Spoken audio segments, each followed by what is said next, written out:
Halo semuanya, saya Nisa. Di video ini saya akan menjelaskan tutorial pembuatan sistem voting berbasis database dengan menggunakan command prompt. Di tutorial ini, kita akan langsung bekerja di CMD dengan MySQL yang dijalankan melalui SAM. Mari kita mulai. Bagian 1, masuk ke MySQL. Langkah pertama, kita perlu masuk ke MySQL. Pastikan MySQL di SAM sudah aktif. Jika belum, buka SAM Control Panel dan klik Start pada modul MySQL. Setelah MySQL aktif, kita kembali ke command prompt. Ketikkan perintah berikut, MySQL root P. Tekan Enter. Jika MySQL Anda tidak memiliki password, cukup tekan Enter lagi untuk masuk. Selamat, Anda sekarang sudah berada di dalam MySQL command line. Disinilah kita akan melakukan semua proses pembuatan dan pengelolaan database.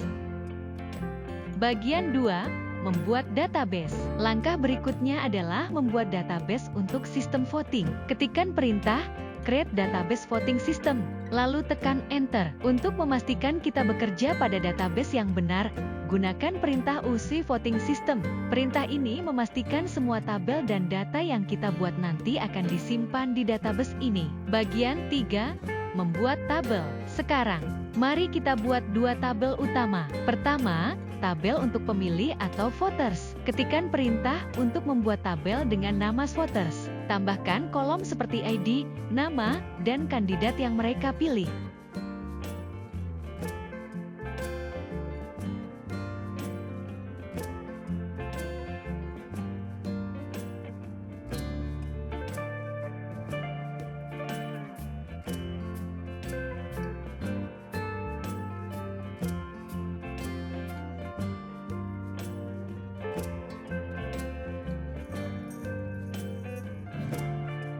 Kemudian, buat tabel kedua dengan nama candidates. Tabel ini akan menyimpan nama kandidat dan jumlah suara yang diterima. Gunakan perintah create table untuk masing-masing tabel.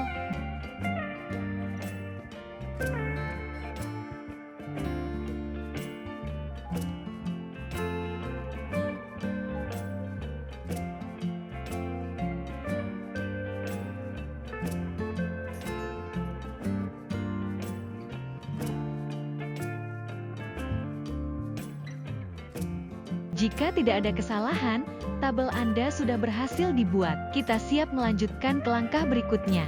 Bagian 4, menambahkan data. Langkah selanjutnya adalah menambahkan data ke tabel. Pertama, kita tambahkan beberapa nama kandidat. Gunakan perintah Insert into Candidates, diikuti dengan nama-nama seperti Steve, Alex, dan Alice.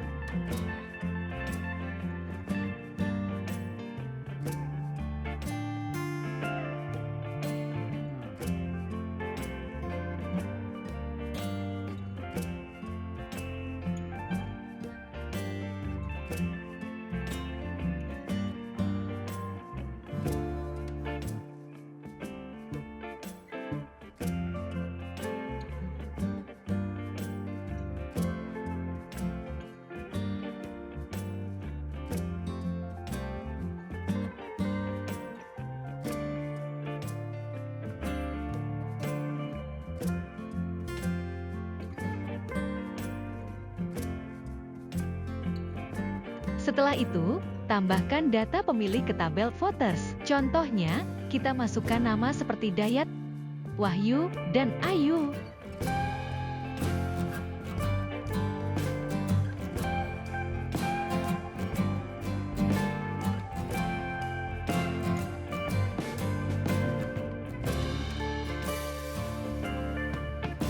Bagian 5, proses voting. Proses voting adalah inti dari sistem ini. Ketika seorang pemilih memberikan suara, kita akan memperbarui dua tabel. Misalnya, jika Dayat memilih Steve, kita gunakan perintah update voters untuk mencatat kandidat yang dipilih oleh Dayat.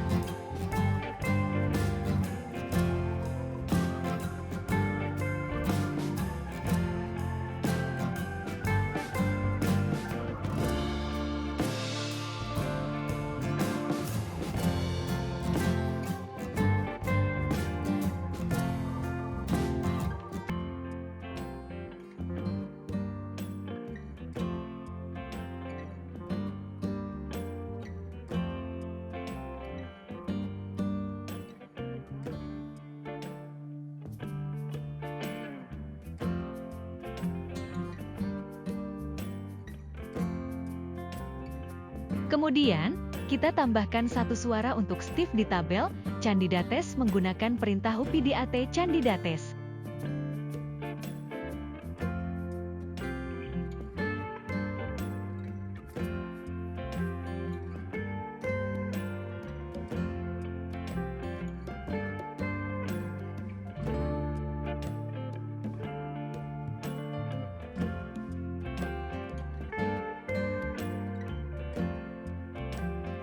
Pastikan kandidat yang dipilih sesuai dengan ID yang ada di tabel. Setiap kali seorang pemilih memberikan suara, ulangi proses ini untuk menjaga data tetap akurat.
Bagian 6, menampilkan dan mengurutkan data. Setelah semua data dimasukkan, kita bisa mulai menganalisis hasil voting.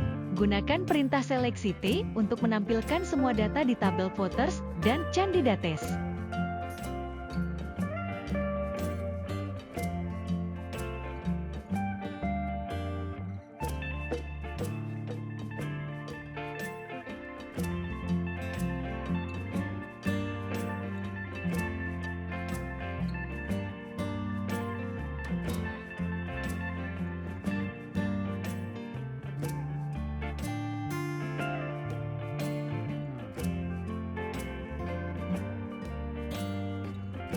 Untuk melihat siapa kandidat dengan suara terbanyak, gunakan perintah order by votes desi pada tabel Candidates.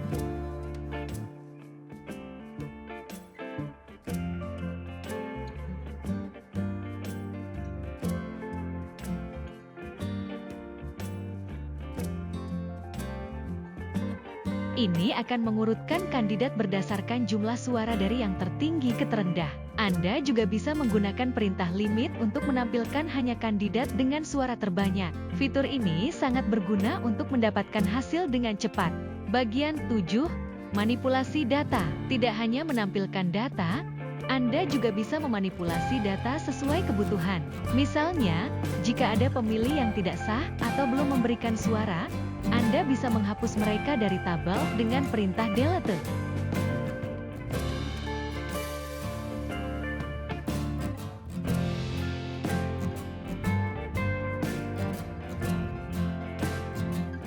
Jika Anda ingin memperbarui nama kandidat karena ada kesalahan pengetikan, gunakan perintah update untuk memperbaiki datanya.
Semua perubahan dapat diverifikasi kembali dengan menggunakan perintah select city untuk memastikan bahwa data Anda sudah benar.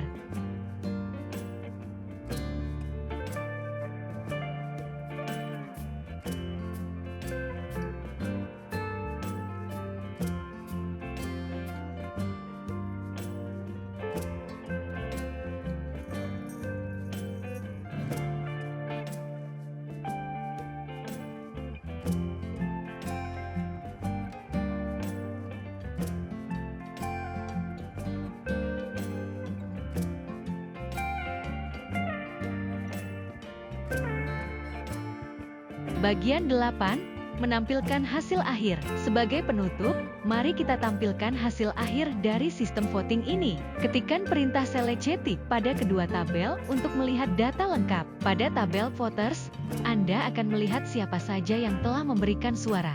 Sementara pada tabel candidates, Anda bisa melihat jumlah suara yang diterima oleh setiap kandidat. Demikian tutorial kita kali ini.